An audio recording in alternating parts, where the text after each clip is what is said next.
Hi నమస్తే.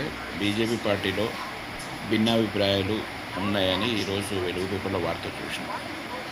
కాళేశ్వరంలో అవినీతి జరిగిందని కిషన్ రెడ్డి గారు అండ్ బండి సంజయ్ గారు సిబిఐ ఎంక్వైరీ ఇవ్వాలని వాళ్ళు పట్టుబడితే ఈటల రాజేందర్ గారు ఆ ప్రాజెక్టు గురించి కితాబ్ ఇచ్చారని ఒక వార్త రాశారు. కానీ అతని మొన్న టీవీ9 ఇంటర్వ్యూలో గమనిస్తే ఆ ప్రాజెక్టు వల్ల ఉత్తర తెలంగాణకు ఉపయోగం జరిగింది, కానీ ఆ ప్రాజెక్టులో ఎంతగానో అవినీతి జరిగిందో అది నాకు తెలియదు.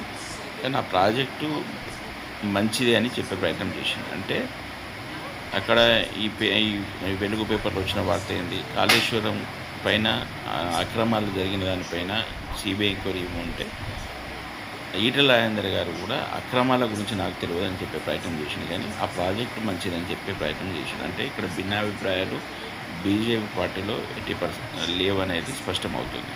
ఒకవేళ నిజంగా ఆ అక్రమాలు జరగలేదంటే భిన్నాభిప్రాయాలు ఉన్నట్టు. జై తెలంగాణ.